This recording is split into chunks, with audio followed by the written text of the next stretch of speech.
डियासिली काठी भव्य राम मंदिर 60,000 डियासिली काठी को एकाठी करी अति निखुण भावे अयोध्यार राम मंदिर तैयारी करा जायछि। मंदिर को आहुरी सुंदर करने को सेथिरे खंजा जायछि इलेक्ट्रिक लाइट। धला धला एही मंदिर रे चिकमिक लाइट जेमिति तार सुंदरता को आहुरी द्विगुणित कर देउछि। मंदिर को 3 ରୁ 4 मास ऊर्ध्व लगी मु बहुत गरीब घर पिला बापा जो मोर इच्छा बहुत अच्छे करने को किसी आग को नवा डियासिली काठी कि मुझे देखी बाउंस काठी कि आइसक्रीम काठी लोक बनई मुझे नुआ करने चाहूँगी कि डियासिली काठी किसी मंदिर कि अलग किसी घर फोटो फ्रेम बनवाई चाहूँगी।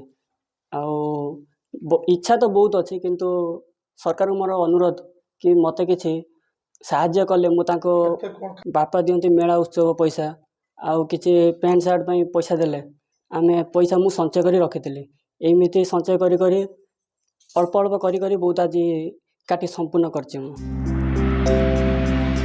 तुलसी दुई पत्रु बासिबा परे छोट बयसरू ही प्रतिभार बासना फुटी उठे। ए होछंती राकेश साहू। अर्थाभावर सिना अधारू पाठ छाड़ी किंतु घरे बसी चित्र करने सह विभिन्न प्रकारर प्रकल्प करी निजर प्रतिभार परिचय दैछंती। धामनगर ब्लॉक भगवानपुर पंचायत पलिकिरी मेलनडीह गाँव में राकेश घर 2018 मसीह मैट्रिक पास करी अर्थ अभाव से आउ पढ़ी पारि नथिले।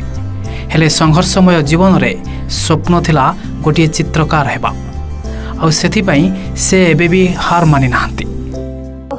बहुत खुशी आम सब पैसा पत्र ताकू दौ से रखे मेला उत्सव बापा माँ सब भाई समस्त पैसा दियंती से रखे रखिक संचय कर खुशी करने तार मन बहुत आग को चाहिए चाहूँ निर्माण कर गोटे घर कर फोटो फार्म रखिक बापा माँ गोटे कर गोटे मंदिर कर राम मंदिर बोलिक सी भाविक मंदिर कर खुशी आई तो चाहूँ बहुत आग को जावाई सहयोग करना। मात्र 23 वर्ष बयस निजर बुद्धि बल जड़े सुंदर चित्रकर भाव में अंचल में सुनाम अर्जन करिसेंती। वर्तमान से डियासिली काठी राम मंदिर तैयारी करी चर्चा को आसिछंती। आगकू जड़े आहुरी भल चित्रकर होई इंडिया गेट विधानसभा गृह और अनेक ऐतिहासिकपूर्ण स्थान एपरी तैयारी करने को लक्ष्य रखिछंती। बहुत खुशी अच्छी आमर गाँव सब समस्ते लोक माने गाँव आ बाहर लोक भी सब आसिक ये देखिक गले कहले बहुत सुंदर ये डियासिली काठीर घर राम मंदिर आउ कि बहुत किसी जिनस बनाऊँगी सरकार किसी पैसा पत्र टिके आर्थिक सहायता कले से सब किसी भी विधानसभा जो आमर इंडिया गेट आउ कि बहुत किसी से बनैब। तेबे राकेश को भविष्यत पई अर्थ साजिछि बाधक। एणु सरकार एथिप्रति दृष्टि देई किछि सहायता करने को परिवार लोके अनुरोध करिसेंती। भद्रकरू पार्थसारथी नायकों रिपोर्ट ओटीवी।